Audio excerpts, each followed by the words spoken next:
এই Korean viral রেমেডিটি একবার বাসায় তৈরি করে লাগান, আপনার মুখটা একদম ধবধবে ফর্সা হবে, মুখটা দেখতে একদম দুধের মতো সাদা লাগবে, তার সঙ্গে কিন্তু আপনার ত্বকটা অনেক বেশি চকচক করবে।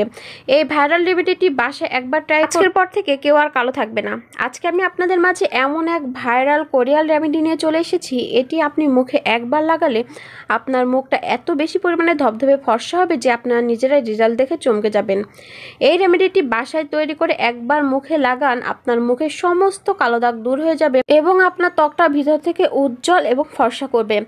এই রেমেডিটা এতটা কার্যকরী, আপনারা বাসায় একবার ব্যবহার করলে কিন্তু এর ম্যাজিকটা নিজ চোখে দেখতে পারবেন। আজকে যে শুধু আপনাদেরকে আমি রেমেডিটা বানিয়ে দেখাবো তা কিন্তু না, এই রেমেডিটা কিভাবে ঘরে সংরক্ষণ করে বেশ কয়েকদিন ধরে ব্যবহার করতে পারবেন সেই টিপসটিও কিন্তু আপনাদের মাঝে দিয়ে দেব। যারা এতদিন ধরে বাজার থেকে নানান ধরনের ফর্সা হওয়ার ক্রিম কিনে কিনে ক্লান্ত হয়ে গিয়েছেন, তারপর রেজাল্ট যে শূন্যই থেকে গিয়েছে, তাছাড়া বাজার থেকে নানান ক্রিম কেনার ফলে আপনার ত্বকটা অনেক বেশি ড্যামেজ হয়ে গিয়েছে, তাদের জন্য কিন্তু আজকের এই ভিডিওটি দেখার পরে আপনাদের কিন্তু এরপরে আর বাজার থেকে কোনো প্রকার ক্রিম কিনে আনতে হবে না। ঘরোয়া উপায়ে কিন্তু আপনার ত্বকটা একদম দুধের মতো সাদা করে ফেলতে পারবেন। আর এই ক্রিমটা বানিয়ে কিন্তু আপনারা সংরক্ষণ করে বেশ কয়েকদিন ধরে ব্যবহার করতে পারবেন। এই ভাইরাল ফেস প্যাকটি বানাতে যেহেতু বাজার থেকে আলাদা কোনো কিছু কিনে আনতে হয়নি বা কেমিক্যাল মেশানো হয়নি, সেক্ষেত্রে কিন্তু আপনার ত্বকের কোনো ক্ষতি করবে না, বরঞ্চ আপনার ত্বকের যাবতীয় সমস্যা দূর করে আপনার ত্বকটাকে এত বেশি পরিমাণে ফর্সা করে তুলবে যে আপনারা নিজেরা রেজাল্ট দেখে অনেক বেশি আশ্চর্য হয়ে যাবেন।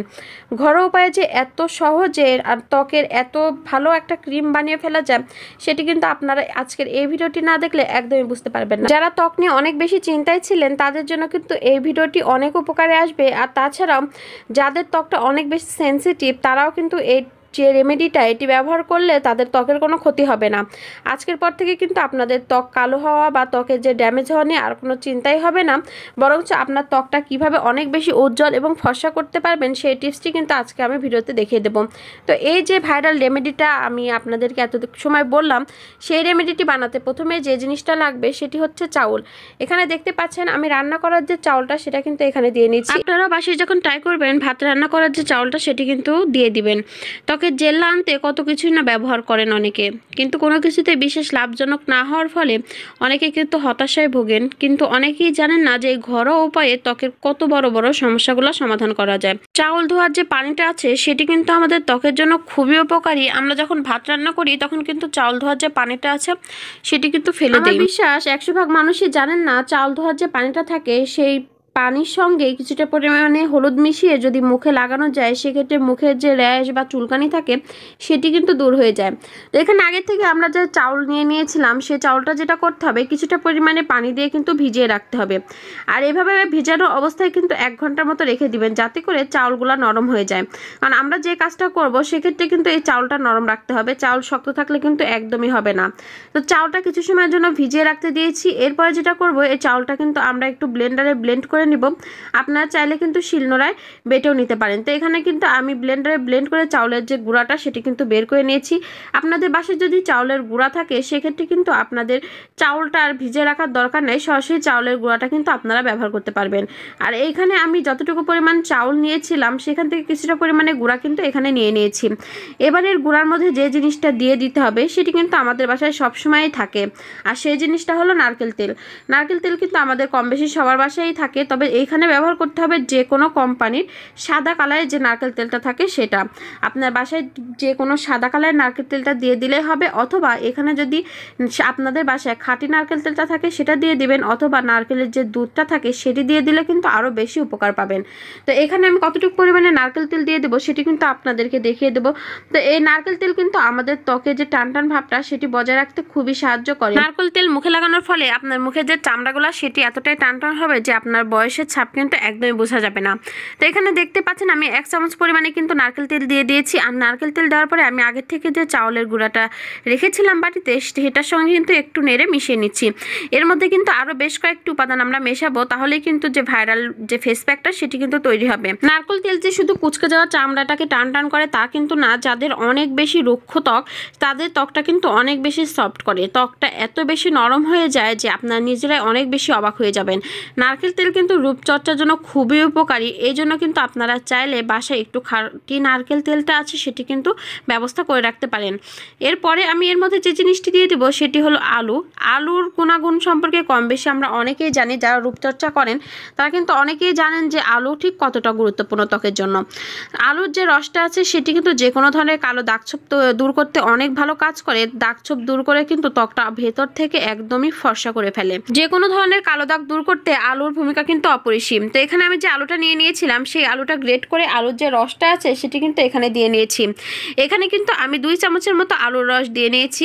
আপনারা যদি এই রেমেডির পরিমাণটা বেশি করে বানাতে চান তো সেক্ষেত্রে কিন্তু আলুর রসের পরিমাণটা বাড়িয়ে নিতে পারেন, অথবা রেমেডির যদি একবার জন্যই বানান তাহলে সেক্ষেত্রে কিন্তু একটু কমেও নিতে পারেন। তো এখানে আলুর রস দেওয়ার পরেও কিন্তু আরেকটু নেড়েচেড়ে ভালো করে মিশিয়ে নেব। এরপরে এর মধ্যে যে জিনিসটি দিয়ে দেবো সেটিও কিন্তু আমাদের বাসায় সবসময়ই পাওয়া যায়, আর সেটি হলো গ্লিসারিন। যেহেতু সামনে শীত আসছে তো শীতের সময় কিন্তু ত্বকের একটু আলাদা যত্ন নেওয়ার দরকার। শীতের সময় কিন্তু আমাদের যে মুখটা আছে অনেক বেশি রুক্ষ হয়ে যায়, হয়তোবা ত্বকটা ফর্সা থাকলেও ত্বকের যে রুক্ষ ভাবটা ওইটা থাকলে কিন্তু ত্বকের যে সৌন্দর্যটা সেটি কিন্তু নষ্ট হয়ে যায়। এই জন্য কিন্তু আপনারা যখন এই রেমেডিটি বানাবেন তখন সামান্য পরিমাণে গ্লিসারিন কিন্তু দিয়ে নেবেন, আর অবশ্যই কিন্তু গ্লিসারিনে পরিমাণটা কম দিয়ে পানির পরিমাণটা বেশি দিয়ে এখানে কিন্তু ব্যবহার করবেন। এরপরে আমি এর মধ্যে যে জিনিসটি দিয়ে দিব সেটি হলো কাঁচা দুধ। এখানে কিন্তু অবশ্যই খাঁটি যে কাঁচা দুধটা আছে লিকুইড সেটি দিয়ে দিবেন। এখানে কিন্তু পাউডার মিল্কটা একদমই ব্যবহার করবেন না। তো এখানে কিন্তু আমি 1 চামচের বেশি পরিমাণে কিন্তু খাঁটি যে দুধটা ছিল সেটি কিন্তু দিয়ে দিয়েছি। আর দুধটা দেওয়ার পরে এই যে রেমেডিটা আমি বানিয়ে রেখেছিলাম সেটি কিন্তু খুবই ভালো করে মিশিয়ে নিতে হবে। এটা খুব ভালোভাবে ফেটে নিতে হবে যাতে করে এর মধ্যে একটা ক্রিমি ক্রিমি ভাব আসে। যেহেতু এই রেমেডিটি আমরা বাসায় বানিয়ে নিচ্ছি সবগুলো উপাদানই কিন্তু খুবই উপকারী মুখের জন্য। সবগুলো উপাদান যদি ভালোভাবে একে অন্যের সঙ্গে মিশে যায় সেক্ষেত্রে কিন্তু রেমেডিটির কার্যকারিতা বহুগুণে বেড়ে যায়। আপনি যত সময় না পর্যন্ত এর চেহারাটা বা কালারটা চেঞ্জ না হয়ে যায় তত সময় কিন্তু খুবই ভালো করে নেড়ে মিশিয়ে নেবেন। যত সময় পর্যন্ত আপনি নাড়তে থাকবেন দেখবেন যে এই যে ক্রিমটা আমরা বানিয়েছি এই ক্রিমটা কিন্তু অনেক বেশি সফট হয়ে গিয়েছে এবং অনেকটা ক্রিমি ক্রিমি লুক চলে এসেছে। সে পর্যায়ে বুঝতে পারবেন যে আপনার এই রেমেডিটি কিন্তু প্রায় তৈরি হয়ে গিয়েছে। যখন এই রেমেডিটি প্রায় ক্রিমি ক্রিমি হয়ে যাবে সেই পর্যায়ে এর মধ্যে এর যে জিনিসটা দিয়ে দিতে হবে সেটি হলো মধু। মধু কিন্তু আমাদের ত্বকের জন্য খুবই উপকারী, আর মধু ত্বকের যে উজ্জ্বলতা সেটি বাড়াতে কিন্তু খুব ভালো কাজ করে। শুধু যে মধু আমাদের ত্বকের জন্য উপকারী তা কিন্তু না, মধু কিন্তু স্বাস্থ্যের জন্য খুবই উপকারী। মধু যদি ঠোঁটে লাগানো যায় তাহলে কিন্তু ঠোঁটের যে কালো ভাবটা সেটিও দূর হয়ে যায় এবং ঠোঁটটাও কিন্তু অনেক বেশি পিঙ্কি করে তোলে। তো এখানে কিন্তু আমি 4 থেকে 5 ফোঁটা পরিমাণে মধু দিয়ে দিয়েছি। মধু দেওয়ার পরেও আমি আগে থেকে যে ক্রিমটা তৈরি করে রেখেছিলাম সেই ক্রিমের মধ্যে দিয়ে কিন্তু ভালো করে মিশিয়ে নিচ্ছি। এর মধ্যে সবগুলো উপাদান মেশানো হয়ে গেলে এটি কিভাবে ব্যবহার করবেন এবং কিভাবে সংরক্ষণ করে রাখবেন সেই টিপসটিও কিন্তু আপনাদের মাঝে আমি শেয়ার করব। আমাদের ঘরের কাছে এমন অনেক কিছু পাওয়া যায় আমাদের হাতের নাগালে, যে জিনিসগুলো দিয়ে কিন্তু অনেক আশ্চর্যকর জিনিস তৈরি করা যায়, কিন্তু আমরা এর সঠিক ব্যবহার না জেনে কিন্তু সেই জিনিসগুলো ফেলে রেখে দিই। ঘরোয়া উপায়ে যে কোনো রেমেডি বানিয়ে ব্যবহার করলে সেটি মুখের জন্য কতটা উপকারী সেটি আপনারা বাসায় ব্যবহার না করলে একদমই বুঝতে পারবেন না। ঘরোয়া উপায়ে যে কোনো রেমেডি বানিয়ে মুখে ব্যবহার করলে এর কিন্তু কোনো পার্শ্ব প্রতিক্রিয়া হয় না, যার ফলে আপনার ত্বকের কিন্তু কোনো সমস্যাই হয় না। যেই কাজটা হয় সেটি কিন্তু একদম ভিতর থেকে হয়। তো এই যে রেমেডিটা আমরা বানিয়ে রেখেছি সে বানানো রেমেডিটা আমি হাতে নিয়ে একটু দেখিয়ে দিচ্ছি। দেখুন ঠিক কতটা পরিমাণে সফট হয়ে গিয়েছে। এবার এর ব্যবহার বিধি কিন্তু আপনাদেরকে দেখিয়ে দেব। এটি কিন্তু আপনারা রাতে ঘুমানোর আগে অবশ্যই ব্যবহার করবেন, আর যে সময় ব্যবহার করবেন তার আগে কিন্তু আপনার মুখটা খুব ভালোভাবে পরিষ্কার করে নেবেন। পরিষ্কার করে মুখটা শুকিয়ে নেবেন। শুকিয়ে নেওয়ার পরে যে রেমেডিটা আমরা বানিয়ে রেখেছি সেই রেমেডিটা ঠিক আমি যেভাবে হাতের উপর দেখে দিচ্ছি সেম প্রসেসে আপনার মুখে লাগিয়ে রাখবেন। পুরা মুখে কিন্তু এটি লাগাবেন। লাগানোর সঙ্গে সঙ্গে আপনারা দেখতে পারবেন আপনার মুখটা অনেক বেশি পরিবর্তন হয়ে গিয়েছে। এই রেমেডিটা লাগানোর পরে সকালবেলা কিন্তু আপনি যে রেগুলার যে ফেস ওয়াশটা ব্যবহার করেন সেটি দিয়ে মুখ ধুয়ে আপনার বাসায় ব্যবহার করার যে রেগুলার ক্রিম আছে সেটি দিয়ে নেবেন। দেখবেন আপনার ত্বকটা কত তাড়াতাড়ি ফর্সা হয়ে যায়। এই পদ্ধতিতে যদি আপনারা কয়েকদিন ব্যবহার করেন আপনার মুখের সমস্ত কালো দাগ দূর করবে এবং আপনার মুখটা ভিতর থেকে অনেক বেশি পরিমাণে ধবধবে ফর্সা করবে। এটি অনেক ভাইরাল এবং খুবই কার্যকরী একটা রেমেডি। বাসায় একবার হলেও কিন্তু ট্রাই করবেন। তো এখানে দেখতে পাচ্ছেন আমি কিন্তু যে রেমেডিটা বানিয়ে রেখেছিলাম সেটি কিন্তু বেশ কিছু পরিমাণে। এই রেমেডিটা আপনারা চাইলে আরও বেশি পরিমাণে বানিয়ে ঘরে সংরক্ষণ করতে পারেন। সেক্ষেত্রে কিন্তু আমি যে উপাদানগুলো যতটুকু পরিমাণে দেখিয়েছি সেই সবগুলো উপাদানই কিন্তু পরিমাণে আরও বাড়িয়ে দিতে হবে। এই রেমেডিটি আপনারা যেভাবে সংরক্ষণ করবেন সে হলো এরকম একটা ক্রিমের যে কোটা নিয়ে নেবেন বা যে কোনো এয়ারটাইট একটা কোটা নিয়ে নেবেন, নিয়ে সেটি ভালো করে ধুয়ে তারপরে করতে হবে যে সেই ধোয়ার যে পানিটা আছে সেটি মুছে এই কোটাটা কিন্তু শুকনা করে নিতে হবে। তারপর আমরা যে রেমেডিটা আগের থেকে বানিয়ে রেখেছিলাম সেই রেমেডিটা এই কোটার মধ্যে রেখে দিতে হবে।